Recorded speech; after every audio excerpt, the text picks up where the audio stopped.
It's all been going rather well with the podcast. Lots of downloads.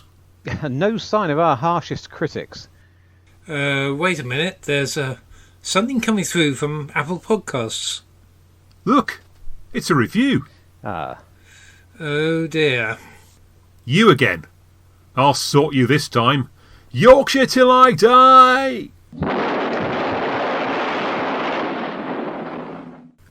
Richard? Oh, he's gone a bit two-dimensional.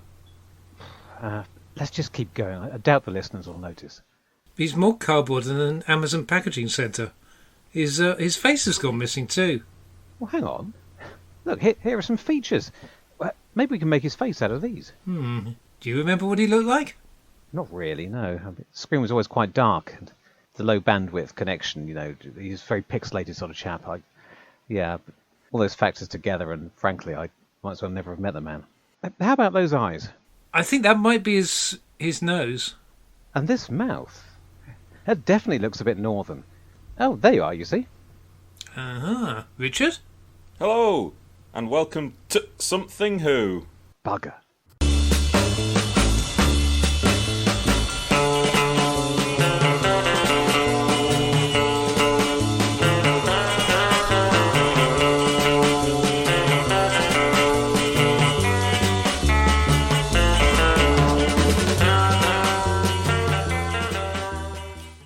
So this episode's going to be subtitled Nobbut a Dream. Hello and welcome to the podcast where we take something old, a Doctor Who story from the original series, compare it with something new, so that's one from the new series, and add something borrowed, which was that sketch, to make Something Who. It's Something Who podcast episode 48. That's because I split the last one into two bits. I'm Richard, and we're back to discuss another couple of Doctor Who stories. First, we're going to talk about Second Doctor Tale The Mind Robber from Season 6. And after that, we'll chew over 11th Doctor story Amy's Choice from Series 5. And with me to talk about dreams, fiction and the surreal, we have science and astronomy writer Giles. Evening. We've got graphic designer and now podcaster with Dalek 63 to 828, Gav. Good evening. And Big Finish author and Missing Episodes podcaster, Paul. Hello. The first thing that I wanted to say before we get into the business was, wow, that Evil of the Daleks animation. Loved it. Objectively speaking, for the bits I didn't have anything to do with, I loved it too. It was absolutely brilliant. And I can be fairly objective because I didn't have anything to do with texturing, animating, blocking, directing or any of that. So I'm fairly unbiased in saying I think it's bloody marvellous. Yeah. It is.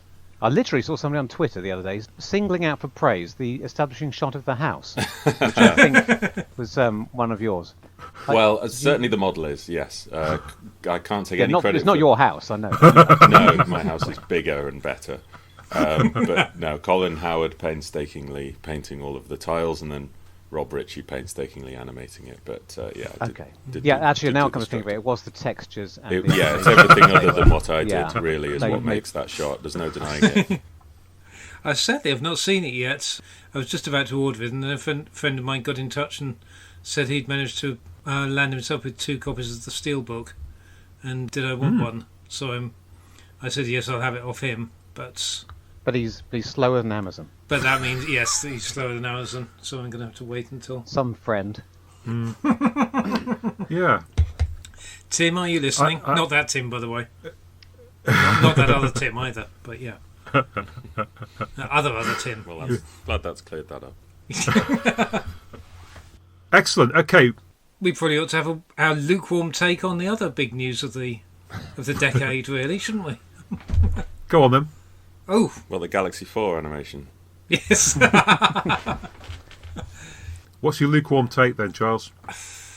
I don't know. I don't really have one. I was just. Isn't it interesting that Doctor Who is finally going to be produced by an independent production company rather than in-house? Because, of course, an unobservant outside observer could be forgiven for thinking that it had been, I don't know, since 2005. Because it hasn't. It was, even when it came back, it was unusual, Doctor Who, in being made in-house. Even back then, drama was largely farmed out. And now suppose it's so, even yeah. rarer. Mm. I heard a rumour there's only 2 programmes left, Doctor Who and Silent Witness, which has been going for, I think, 25,000 years. It's funny, we have actually gone in circles from Doctor Who being the last holdover back in the 80s, being pretty much the last holdover that wasn't put out to tender under all the 80s reforms of the BBC, wasn't it? I think, because wasn't JNT was the last in-house drama producer, pretty much. Yep. Indeed, I mean, as I say, it was unusual in 2005. It's unusual now. It was unusual in '89. They said when they took it off the first time that it would come back as an independent production, and it didn't. So it has been a very, very, very, very long time coming. But obviously that's not what you wanted to talk about. You wanted to talk about the big name, your man. Yes, Julie Gardner. No, well, welcome back, Russell. It's going to be interesting to see. Be exciting to see what he does with it all over again. I don't think it'll be the same as before. As if I have anything great to offer here. But yeah, he's certainly coming. No, I could. You could drive yourself mad speculating about what he'll do, but I don't think there's any. I'm not going to. It's 2 bloody years away. That for one thing. Yes. Yeah. Well, I mean, I don't have any sparkling observation other than I think, as we've dipped back into the RTD era in this podcast, I've had a new appreciation for it, I think. Almost all of the stories that we've done from his era, we've come away with, well, I've certainly come away with a greater appreciation second time than first. Does it imply that the BBC doesn't think there's anyone else? There are only 3 people in the world capable of executive show running Doctor Who. I've seen it pointed out that really, if Russell hasn't produced it before or been showrunner before, then he would be top of the list of people you might want to showrun Doctor Who if you were looking at creatives in this country in terms of his connections and his track record and everything. So I don't know. I think we're lucky he seemed interested in coming back. For sure, yeah. I guess I don't know. I don't know if they think there's only 3 people, but maybe if it's possible you can get RTD to do it, then why would you look elsewhere? Maybe that's as much as anything. Just wondering why they would ask him before asking number 4 on the list or number 5 on the list. Did they ask him? Did he ask them? But there was discussion that I think Chris Chibnall said that the decision had been because it was now sort of fell to BBC Studios and things like that. It was a decision being made above his pay grade. Whether that's a slight fig leaf in terms of the previous showrunners to some extent at least have, I don't know. I mean, clearly Russell pretty much offered, suggested Moffat for the job, didn't he? I'm not quite sure how much what the configuration of things was with regard to Chibnall taking over from Moffat, but yeah, you imagine there'd have been some fairly high level decisions. And there's been all these rumours going around about them wanting to do a movie and all sorts of things for many, many years, haven't there? And possibly retooling Doctor Who from the ground up around this kind of time frame. So it's interesting whether or not that really has any bearing on what's going to happen. Yeah, I guess that although, of course, we could probably think of between us ourselves of several people who could, who would be in the frame to be a showrunner. I mean, I suppose probably RTD and his team are the only ones who've managed to produce 4 series of it within 4 years since the start. So I guess that they've got a track record of pushing it out in sort of larger numbers in a shorter period of time than anyone else. Well, that's another potential factor with the BBC. Obviously, you would imagine will be keen to do that, to take advantage of that sort of thing. I guess you make more money in foreign sales that way. Yeah, it's hard to tell. There's a few other showrunners that are, the people that are actually names beyond the Who circles of people who've written for the show and so on. I guess you'd be looking at Sally Wainwright, Paul Abbott, people like that. The people that can kind of launch a show still, but then they don't necessarily have have the interest and the passion? Would you want to take on something that's not entirely your own if you're working at that level? I'd have thought precisely that. If you can do anything that you want, why would you bring something that you're not that excited or interested in? Yeah, unless you absolutely love it. We are, I think, very lucky that we have a fairly prestigious pool of talent to pick. We're lucky the pool is as wide as it is, to be honest. That although we may have reservations about Mr. Chibnall, but in general, I guess it's inherent to the show and the old school fandom and the interest it created in sort of this behind the scenes and the production of television and stuff like that. The fact that old school fandom generated 3 of the country's top showrunners who still have enough affection for the show that they actually want to run it and want to do things with it. I think we're in a very fortunate position from that point of view. Okay. So I guess we'll start talking then about The Mind Robber, which was written, well, ostensibly by Peter Ling, although episode 1 by Derek Sherwin, and directed by David Maloney. I guess personally, The Mind Robber was another one of those ones that came out on video late 80s, early 90s maybe. I mean, I remember seeing it back then, and I don't know what was wrong with me maybe at that age, but I kind of turned my nose up at it as being a bit of a kind of kiddies story. But I just watched it again over the last weekend and didn't really get the same vibe. But I thought it's an interesting concept, and it's pretty well told. So yeah, I've come away from the most recent watching with a more positive view on it than I've had for many a year. I don't know what your initial thoughts are. I felt the same as I always have. My feelings go up and down as I'm watching it. I love some bits, then other bits I'm not exactly rolling my eyes, but I do start the story thinking this is a bit of a kids program, as you apparently thought first time you saw it. It does have the early episodes have a very linear structure, and it's quite basic. A lot of hiding behind rocks, being threatened by scary monsters, and the progression through the fairy tale landscape doesn't help that. It's sort of it's not the only story that feels like that in this era, and I specifically mean season 6. But I guess the fact that the veneer is of children's storytelling sort of draws attention to the fact that it's been often told in the style of a children's story. Yeah. But there are on the other hand, there's some really great science fiction ideas behind it, and some quite sinister moments. Plenty of other moments that are potentially sinister and don't come off that way. So it really is a roller coaster. Yeah, that's my basic thoughts. Mm-hmm. I also often get frustrated as the episodes are going on that it's not doing enough with the immense promise of this setup. And then by the time we get to the last episode, it does start to use it a bit more imaginatively. So I always come out feeling a bit more positive than I went in, and then I have to go through the same roller coaster of emotions again the next time I watch it. Yes, it came out in 1990 apparently, so I guess that's when a lot of, I don't know, but it probably would have been repeated on B-Sky B or something similar, BSB. Yeah. Prior to that, maybe. I'm pretty sure. I think I saw it on BSB, but it was only less than a year before, so. Oh, it would have been that soon. It wouldn't have made much difference. No. Yeah, it's one of those funny ones. Yeah, I can't say I'm the biggest fan of it. I'm probably a bit more negative than either of you, because it does seem quite facile, the level of storytelling. But I take your point, Paul, that it's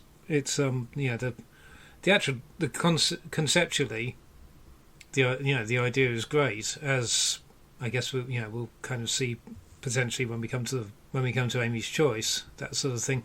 But generally, I kind of feel these things. I tend to lump this with the Celestial Toymaker. I guess there's fairly obvious reasons. It feels like whenever Doctor Who does this sort of goes into this slightly Alice in Wonderland sort of realm, it feels like you do also get this retreat into somewhat facile storytelling techniques at the same time. And I really take your point, Paul, that episode 5, it holds off so long on the reveal of the master of the Land of Fiction actually becoming a character rather than a cackling presence watching things on his screen. And you think, well, if they'd actually just made it all a bit more apparent a bit earlier in proceedings, then potentially there was a lot more they could do with the concept in the earlier episodes instead of it just being this fairly straightforward progression, as you say. I can never understand why this was one of those ones. I think, perceived fan wisdom. Again, this is meant to be one of the greats, isn't it? At least was my understanding of it. And I don't know. Did people always think that? Was it only in the post? I don't know, in the 80s and onwards, when it was one of the greats of the handful that were left from Charleston. I feel like it was more the latter, not that there's fans who remembered it from the 60s that had always thought it was. Maybe I'm wrong. But, when it was compared to the Crotons and, I don't know. The Dominators, yes. Dominators. Yes, indeed. That was all we kind of had to choose from, really, wasn't it? Yeah. Whereas for my money, it's only really better than their minute. Conceptually, it has more imaginative ideas, some of which it does something with. I don't think the telling of the story really lifts it far above any of those others. I guess there were some interesting visuals that worked as stills in Doctor Who Weekly, like Medusa and things like that. Maybe freaked us out at the time. Gav, do you want to give us some initial thoughts on the Mind Robber? When did you first see it? That's always a good one. It's one of those I don't remember seeing for the first time, but we would have got the VHS, and that would have been the first time I saw it. So it was relatively late, so there's no excuse really for not remembering it. But I think I rewatched it so frequently over the years that the first viewing just kind of melts away. I enjoy it, but I don't quite think it's the classic that it's held up to be. It's interesting and innovative and entertaining, but... I don't think that the concept necessarily sustains 4/5 episodes. But then, that's very often the case with Doctor Who. Yeah, I mean, as has often been noted elsewhere, due to the length of the episodes, there's probably about 4 episodes worth of content across the 5. And of course, there's an additional episode 1 that's been grafted in at the start that wasn't in the original concept. So it did feel to me as I was watching it that it moved along at a fairly cracking pace. Maybe there's 1 or 2 scenes that are stagey at times, but I felt it moved along quite nicely. I wasn't getting bored by it at any It's stage. very watchable. I'll give it that. And David Maloney certainly lifts it up a bit. Yes, Quite a bit. I think in terms of the plot progression, there's very little that actually happens. I mean, probably only about 2 episodes worth of plot. It's just the discovery of what's behind, I suppose the discovery of where they are, this fiction, why is this happening, who's behind it, and then the final battle, which is all very linear, and so it kind of makes the first, episodes 2, 3, and 4 feel a bit circular, which they are. There's no real progression in terms of the level of threat or the level of fictionality they're facing. Just new characters are thrown in. With episode 1, which I guess I was gave that the label of over the edge of destruction, because it's it feels like it's the same idea. We've got an episode to fill, we've got the normal characters, we've got the TARDIS set, and we've got a nice white space in the studio that we can use. And but of course, rather than go to the brink of disaster, the TARDIS blows up or something. Is that grafted on to exactly the start of the story in episode 2? Would that have been just episode 1? Does anyone know, or was there a little bit of retooling to kind of make that bit at the start fit in? Yes, it was essentially just a grafted on episode 1. Right. The original episode 1 started with the TARDIS. I think it was a magnetic space storm, and it was out of control, and that resulted in the TARDIS breaking up. And the Doctor and his companions spiralling off into the distance darkness, just to pick up pretty much where episode 2 starts. I think the interesting thing in Derek Sherwin putting together his hasty episode 1 is that because the wheel in space doesn't fully exist, we tend to overlook the fact that he has borrowed Wheel in Space Episode 1 almost wholesale and cloned it onto the front of the Mindropper, because it's a two-hander Wheel in Space. Starts with the TARDIS having problems and the fluid links overheating and mercury vapour. Yeah, good and point. There are tempting images on the TARDIS scanner, except in the Wheel in Space, the Doctor says they're temptations, but it's the TARDIS's way of telling them to leave because there's danger. But it shows like a tropical landscape and some nice things. Then in the Wheel in Space, the Doctor reveals a new component of the TARDIS, which, when activated, changes the dimensions and ejects the Doctor and companion into a new environment. After which, outside the TARDIS, they have to deal with a mysterious robot threat wandering about, and it's not hard to see the similarities.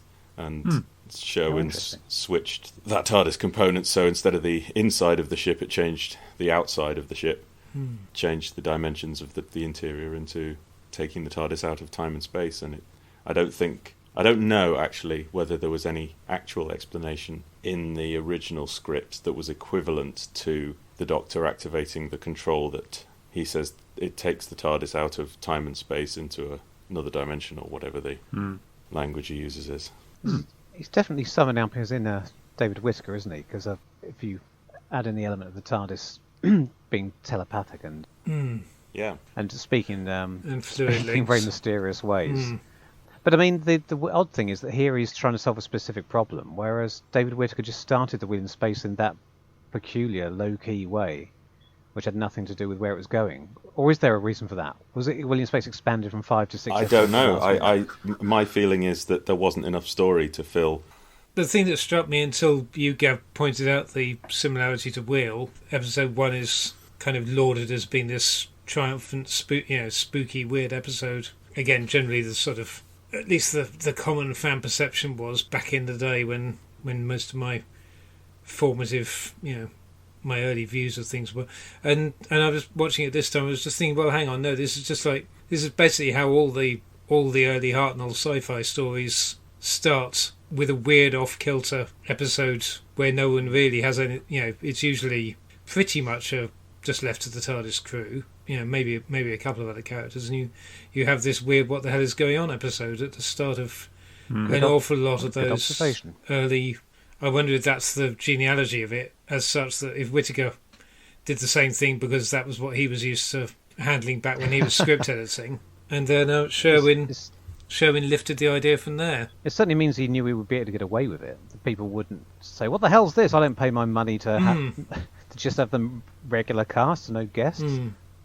I still think the spooky atmosphere works well enough for me in that first episode, and it gives the story a lift. I go into the what should be equally fantastical, but often feels a bit prosaic, world of the Land of Fiction, buoyed by the genuinely mysterious opening. So yes, I think we're lucky. In hindsight, we're lucky it starts with that episode. It makes the next couple a bit more tolerable. Now, here's a thought. I mean, talking about what rework they might have had to do at the beginning of episode 1/2, the start of the story proper. They've also, as well as having to, edit it to cut into the news opening, they've had to almost immediately make some changes to compensate for the loss of Fraser Hines. It must take 4 or 5 minutes over that course of that episode that's dealt with changing Jamie's face, isn't it? It's not even a very long episode to start with, so I'm wondering what we lost. I'm assuming it wasn't anything particularly vital. Well, possibly that's where the preamble to the bit that would have got us from the Dominators into the Land of Fiction that Gab was telling us about, the magnetic storm or whatever. Maybe that's where that went. But of course, it would already have been rewritten. They would have had a finished version written to the right length, ready to go into the studio, and then had to rewrite it during that last week when they knew they didn't have Fraser. So the legend is he had chicken pox or something, and he couldn't be in that episode. Although actually he is in it for a fairly substantial chunk at the start.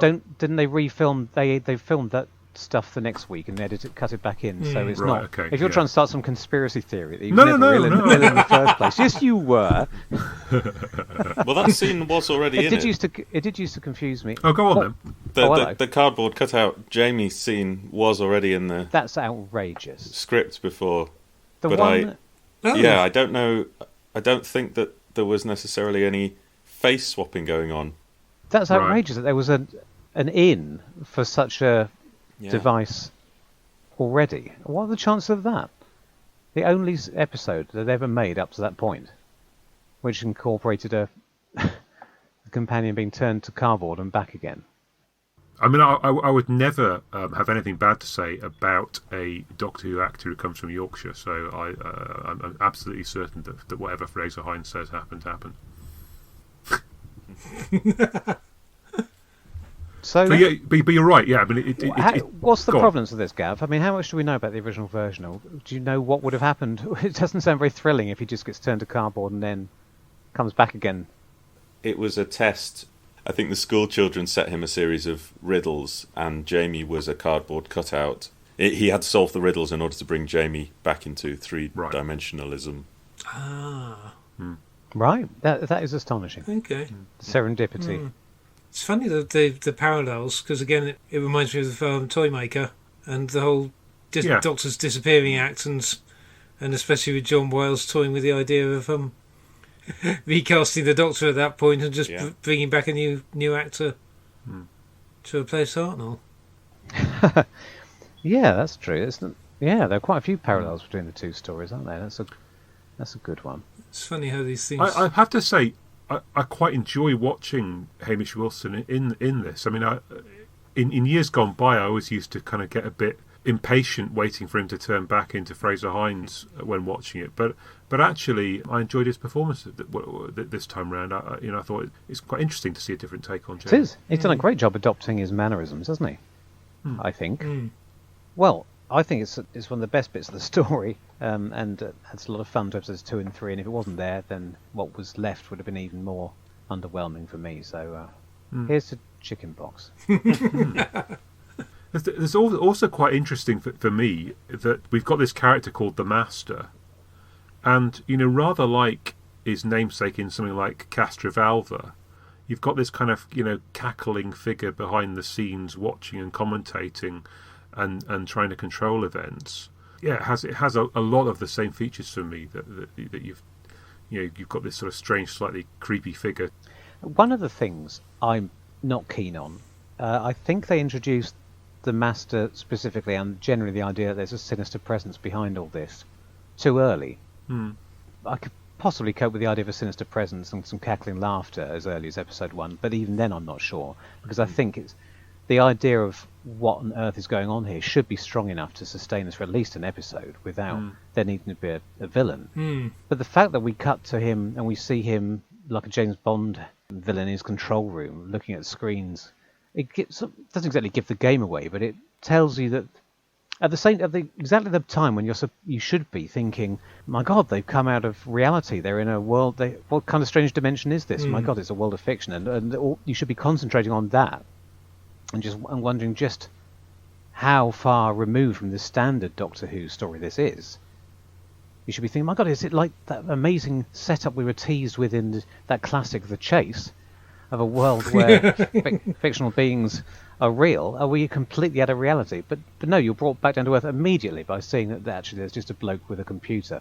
And I'm going to go on to say later, or possibly now, that's my biggest downer on the story as a whole. The fact that behind what appears to be a completely different form of storytelling for Doctor Who, another dimension perhaps, is gradually brought back down to earth again, and it just becomes a mad computer wants to invade the earth. It just gets less and less fantastical and different as the story goes on.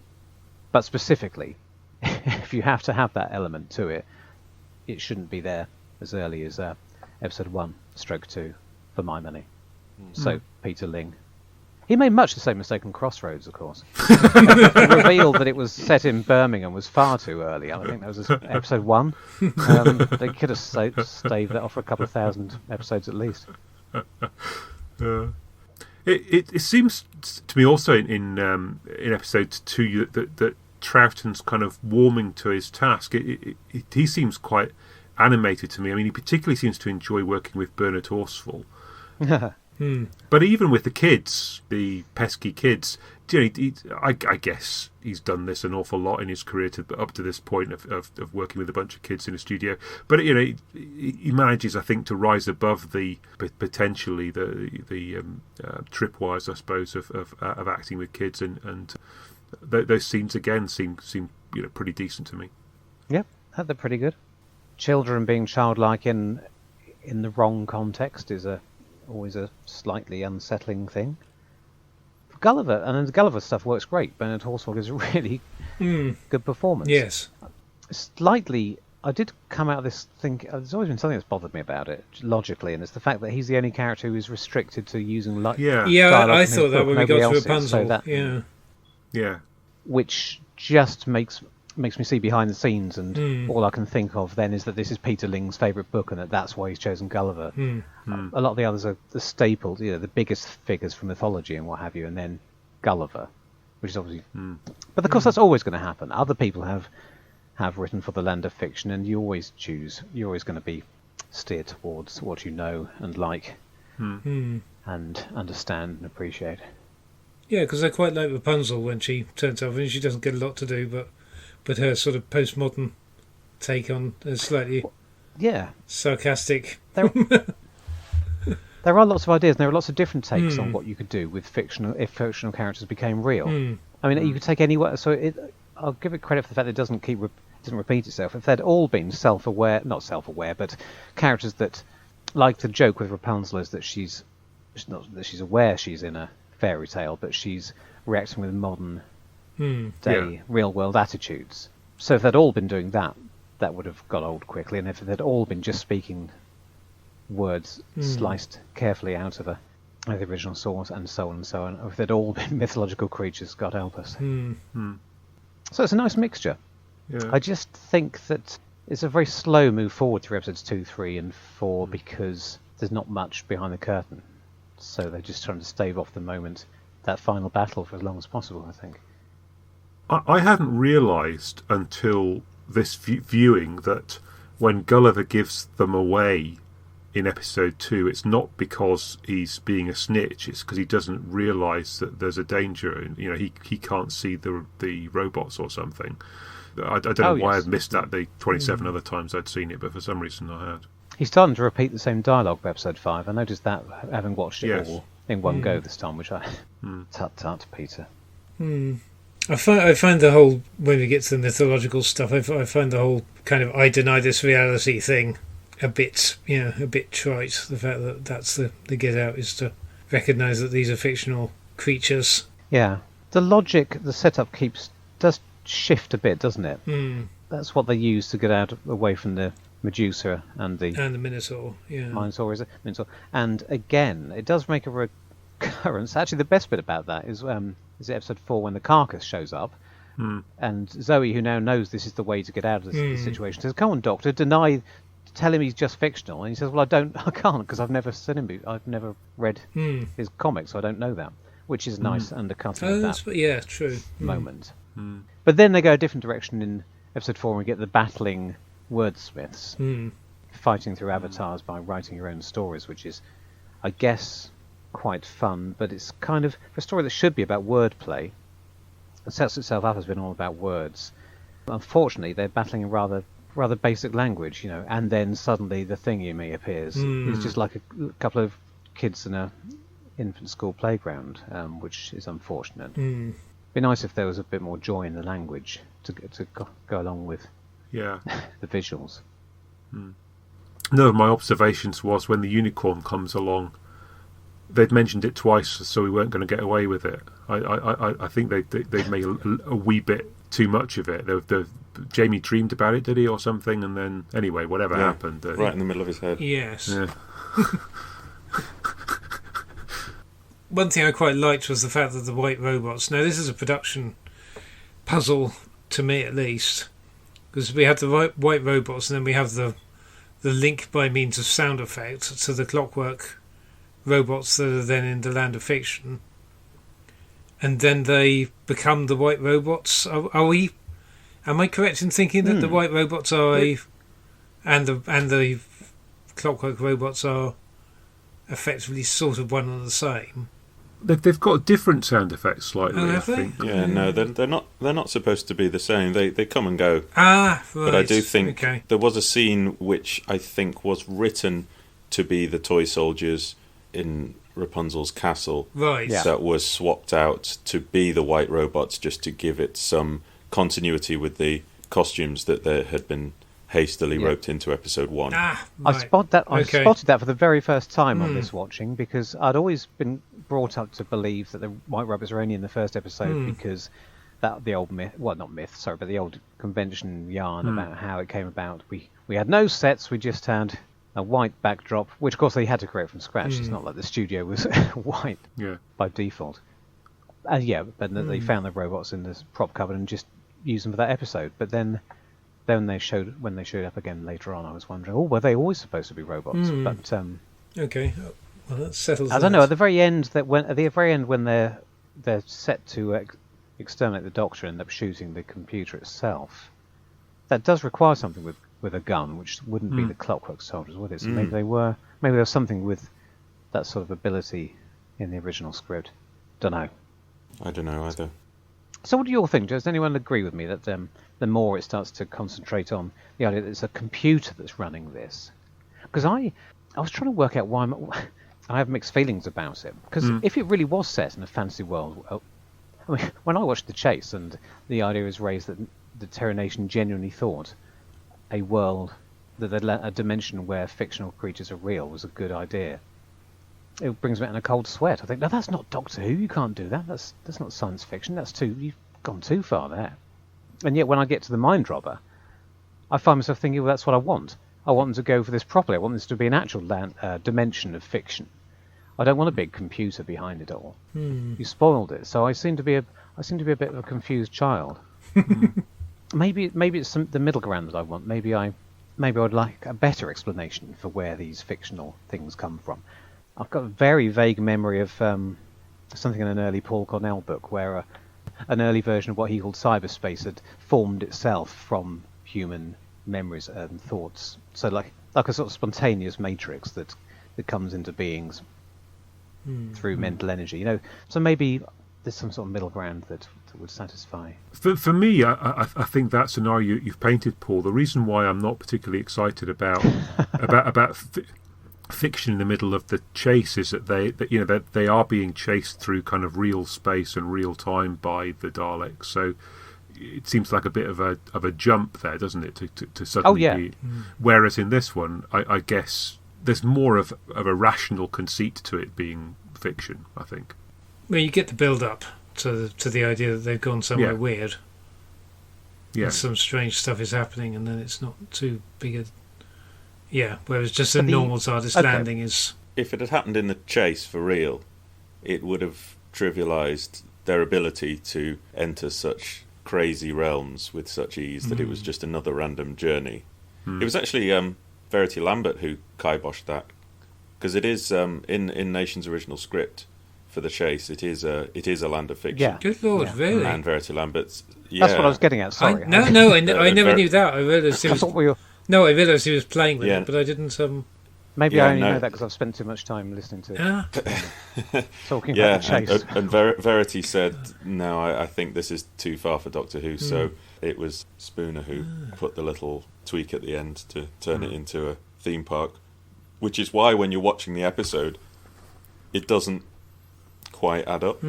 Because there's not a great deal of rewriting for the rest of that episode of The Chase. Other than the reveal. So all the way through, it's retained all the dialogue where the Doctor's hypothesising and says, yes, we've landed in a world which is the human imagination, the Daleks can't get us here. That's exactly what Terry Nation had in mind. Yeah. Good call, Verity. But as I say, I just find myself confused as to whether or not I would have liked them to go a bit further in that direction here. But I guess I'm splitting hairs really, because this is Doctor Who, it's not fantasy, so you will ultimately need some sort of, in inverted commas, Doctor Who sci-fi explanation for what's happening here. But then the comparison I have to make is to my favourite story of all time, The Celestial Toymaker. No, sorry. The comparison I'm making is to my ultimate version of The Celestial Toymaker, the version that's in my head, the version I imagined when I was looking at the pictures in Doctor Who Weekly 40 years ago, which is as sinister as the Mind Robber should be. And it keeps that sinisterness through to the end because there's never a big computer behind the Celestial Toymaker. This really is another dimension. There is no explanation for how he's doing these things. And again, what a hypocrite I am. He's some sort of godlike, a creature with godlike powers. When I'm watching Star Trek and a creature with godlike powers turns up, I think, oh no, what a very Star Trek thing to do. And here I am saying I want more of it in Doctor Who. I appear to be completely inconsistent. And Funny you should mention that, because on yet another rewatch of Star Trek The Next Generation, and entrenched as I always am, loving the harder science fiction elements and the sense that this is a real vessel on a real mission going to real places and the real problems, and then Q turns up, and all of the hard work that the scientific advisor people on Next Generation do to make sure that the technical terms for the warp engines and the phasers and everything has an explanation, and the way the energy distributes and all the systems have a terminology, and then there's Q, and he is just basically God. And he can manipulate time and matter, and it's a similar jarring juxtaposition. I guess the point is, if they do some really good things with the Q stories that they couldn't do any other way, then it's justified. Is that how you justify it to yourself? The ends justify the means. I just get very upset by the fact that I don't know how to deal with it. I don't know how to process it. You don't know what warp speed he's been moving at to get there. Exactly. Yeah. It's like, are these dreams? Are these real? Who knows? They're all in people's minds. You can get around everything that way. I don't know if I've made myself clear, so I should stop here. But I do like the conceit. It's not just a big computer, as much as I've tried to pretend it is. I do like the idea. It is. No, hang on. It's not just a big. It's not just a big computer. I like the little old man. Yes. Yeah. I like the fact that when they unplug him, he's just a nice old man who doesn't know where he's been. I like all that, and the specifics that. He's some sort of writer who can generate millions of words. Like, I guess he's based on that chap who used to write for Frank Richards. I think he's part that's of him. Yeah. Yes. Yeah. He so wore a similar skull cap. Being very picky, I think if he'd found himself in this other dimension, if this other dimension of fiction existed and it plucked people, if it was more like the Celestial Toymaker, basically, the Celestial Toymaker's world I find scary in theory. So here goes my credibility. Because it just exists in this other dimension, and people land there, I guess, randomly, and they and they're forced to play games, and they're stuck there forever. And it's just, there's no explanation for it. It just exists as a force of chaotic evil. And that's what I like about it. Whereas this, with the computers and the control panels and the ticker tape, just take the mundanity behind it. I think it'd be more impactful if it didn't have any of that. And and they do just get carried. They do start to panic towards the end. I mean, when the computer says it's going to invade Earth, what's its plan again? What's it going to do?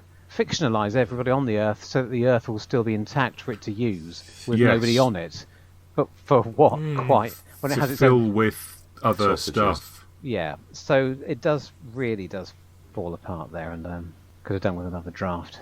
I blame Hazel Adair. They do butt up against each other, the science fiction, the harder science and the fantasy elements, like you say, when the Doctor's discovering the rules of the world, and that really jarring bit where he looks down through a window that's mounted in the floor of the castle, and it allows him to see into the floor below, which has a teleprop typewriter. And he works out that he can use the rules of the game against it's a very nuts and bolts technical approach to toppling a government. If he arrives on an alien planet and finds how that alien planet system is operating, and then he infiltrates it and destabilizes it.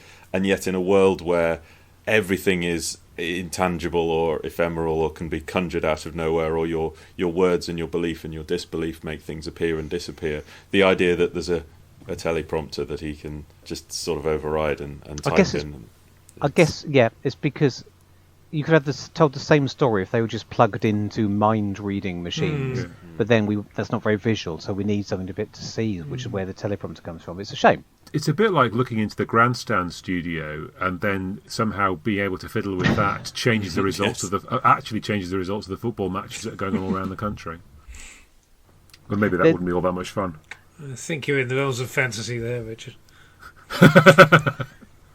There's another tiny similarity with Celestial Toymaker. The Doctor has a plan to finish off his adversary, and he's going to type into the teleprompter, and then with one bound the Doctor's free, and the machine blew up and the world collapsed in on itself. And then he realises that if he types that, he'll be trapped in that. Well, it's more that he'll fictionalise himself, won't he? But it did remind me of at the very end of the Celestial Toymaker when the Doctor's about to play the last move of the Trilogic game. But he can't because he's still there. I don't think you're in a magical realm that you can't take. You can only win by taking down the entire realm, but how do you do that while you're in it? I think has been lifted. Yeah. But he doesn't get out of it by doing an impersonation of Emrys James' voice, unfortunately. It's a shame they didn't make more of the Forest of Words thing at the start, really, because you get that idea that when the trees are all letters and so on, and if they'd sort of run with that, some kind of, I'm not quite sure. Well, imagine if ever proliferating forests. Imagine the key to the whole story was in spelled out in that wood. They couldn't see it from a low level. They could only see it when they got up to the top of the tower. Yes, at the exactly. end, Rapunzel's tower. But that would have been good. Yeah. Well done. You should be a script editor. Ever since I was little, it's really bugged me that the depth of the letters in the model shot is all wrong. Yeah. I really wanted to mention that, but it seems like a nitpick, but it's just one of those small, simple, jarring things that I was fantasizing about how easy it would have been, because they just need more letters and they pile them up on top of each other, and then suddenly they're the right height. Yeah. I wanted to reach into the screen and do it properly. Did you try? Michael John Harris or somebody like him that did that. Yeah, probably was him. It's normally Michael It was John one Harris. of the Or Bill King at his trading post. Some of the work, the early stuff, it was one of John Friedlander's early jobs. I think he did the Medusa. He did, and did he do the Minotaur as well? Might have done. Definitely Medusa, but uncredited, and I think he doesn't remember. He doesn't remember a lot of the very early stuff. Did the sculpture in the Ark and things like that. Did he? I just wanted to mention the flat TARDIS when the Doctor thinks he's got into TARDIS and it's not real. Which is a nice conceit. I always love it when the Doctor gets into a TARDIS and it's not a real one. I've ripped it off many times myself. But this is one of my favourites when it... That's another parallel with Celestial Toymaker, isn't it? Of course it is. Oh, maybe I'm onto something here. Maybe Peter Ling. Yeah. See, if this had been rewritten 3 times by different people, maybe it would have approached the classic status of the CT. Yeah. I kind of wish that someone had taken Patrick Troughton aside at some point and said to him, you may think you're a man of 1,000 voices, but actually you've only got 2. You've got your own, and you've got that sort of slightly foreign one. Well, be fair, he had to match whatever Christopher Robbie had come up with. Yeah. And poor old Christopher Robbie. 2 roles in Doctor Who, and both of them equally laughable. Bloody hell. I was laughing this time watching that scene where first he can barely get his next line out because he's too out of breath because they've made him do the fight. And they won't. Not only have they not done it on film, which is what everyone always says, why didn't they? Because there's plenty of pre-filmed moments in this story. Yeah. And if they'd done one more, we wouldn't have had that ridiculous fight. But, do they forget how many roles they're supposed to do? It just seems to go on forever. By the time they finish, he can't speak, and then Wendy Pavry can't speak. She gets a line wrong, because she's so confused, doesn't know which way she's facing. An interesting thing that, having just come off the back of Evil of the Daleks, which has an in-studio, very lengthy sword fight. Yes. Done as live. And again, one wonders how good is that likely to be? I mean, it's truncated in the animation. Don't tell anyone.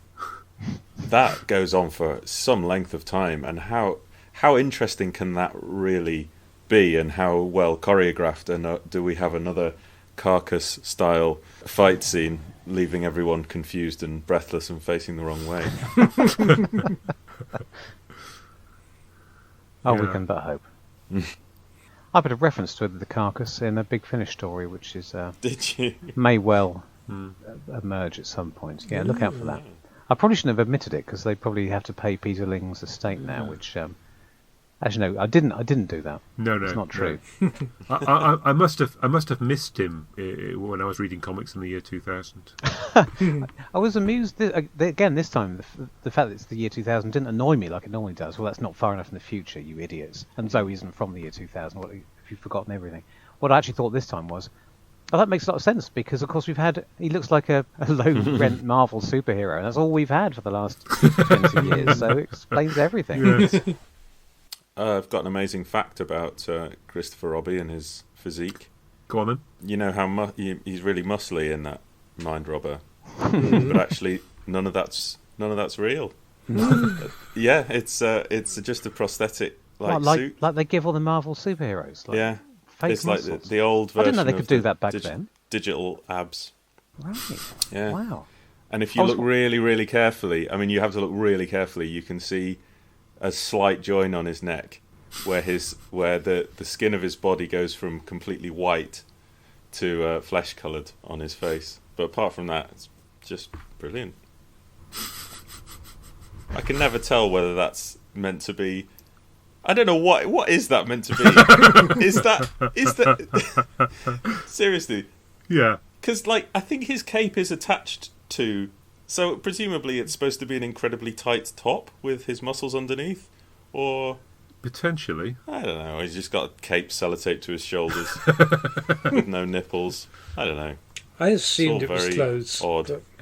Anything's possible in the 60s. Maybe my mind didn't want to contemplate the alternative. No. It's just as well those white robots can't move very quick, because it does take them an absolute age in episode 5 to get round to firing the weapons. I mean, in the same way that robots in series 11 can't hit anything. This time they can't actually get to the trigger. I have to switch to being on film. That's not. No, well, there is that, I suppose. Yeah. And the end of it is quite Brains of Morpherton, I think. Yeah, it's just smash everything up. That again is part of the problem of whenever it's a psychic battle, and we've talked about this before. There's no good way to end a psychic battle on TV. No. So smashing up a computer desk is as good as anything, really. If it was a proper psychic battle, the Doctor would win easily, because he's just a bewildered old man. So I guess that's why it has to be told through storytelling. But then you'd think the old man would have the advantage. So it's a lovely idea. I'd like to sit down properly one day. But then the very end, with let's just punch all the buttons at once and it'll overload the computer. And then the next story we get overloaded computer by giving it a nonsense equation, don't we? I mean, Derek's showing clearly. Yeah. Well, there's a step up, I suppose, from one story to the next, but it's. Well, that's definitely very much original series Star Trek, isn't it? Yes. Yeah. Which is presumably happening at about the same time. Is it, Gav? Do they confuse computers with nonsense in Star Trek? Yeah, they yeah. Good.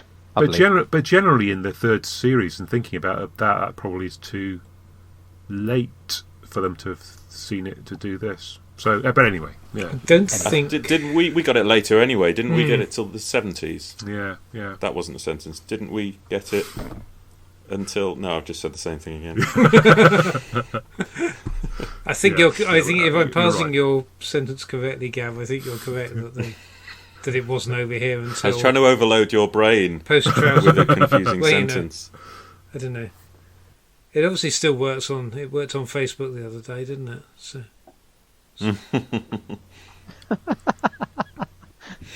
If only it had stuck.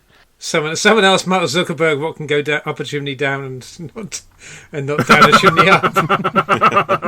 Does not compute. Yes, I suppose you're right. Weird hair flew he's off. A particularly He's a particularly badly designed avatar, isn't he? So, is there anything else we want to say about the Mind Robber? Be a good Twitter handle. if it's not been taken. Don't get me started. On my website, I at one point started watching Doctor Who in order and writing it up as a little blog, and it was just one of many sections.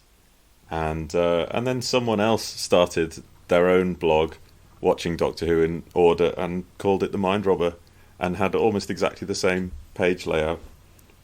It's deeply frustrating. Yeah. Good Lord. What an unpleasant memory to force you to dredge up. So, I'm full of them. So they were literally a mind robber. They were robbing from the Mind Robber. They should have been the Mind Robber. Should have been a raised with mind robbers. Day to day. One thing, it's not an original observation, but with regard to the carcass and cross-pollination from American TV and so on, apparently that the carcass was written as a bit of a send-up of Batman, because Batman was being aired on ITV by this time, the Adam West version. Yeah, that makes more sense. Yes. Christopher Robbie confuses everything because he can't resist a funny voice.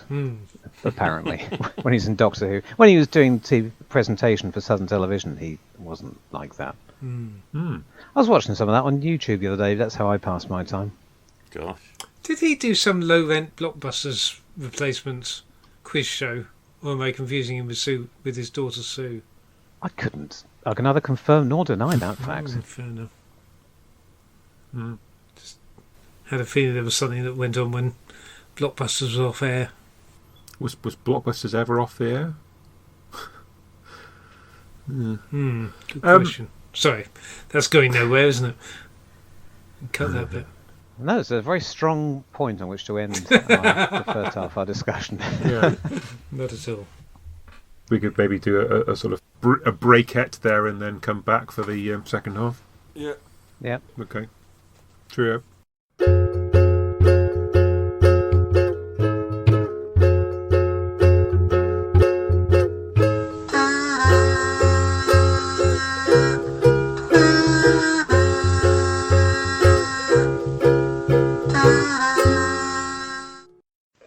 Richard, Yes, Emily. what's that huge pile of stuff just off to your right shoulder in your office? Well, that's just my Doctor Who DVDs. Are you sure it's safe? That's a lot of DVDs that you've got there, and it looks like it might fall over at any moment. Well, I can't move them because they're holding up my work notebooks and my technology manuals. Oh. Okay. Well, that's not the sort of work-life balance I was expecting from you.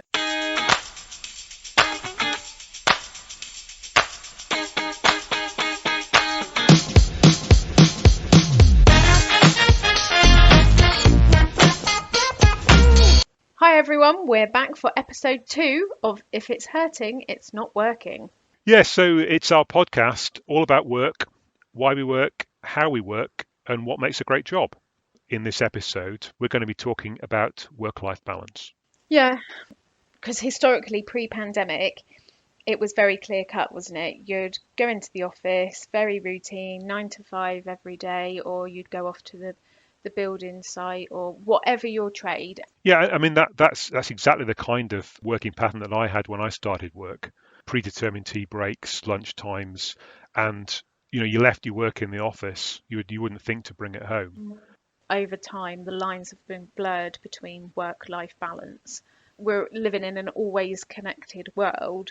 I tend to see it as a positive. It gives me the opportunity for control, I guess, so long as I'm disciplined.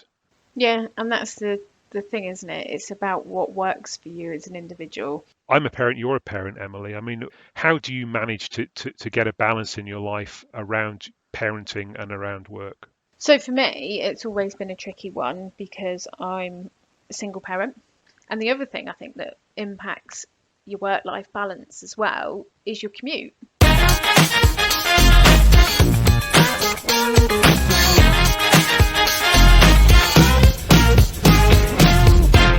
It's interesting that it probably isn't at all interesting. No, go on. It might be.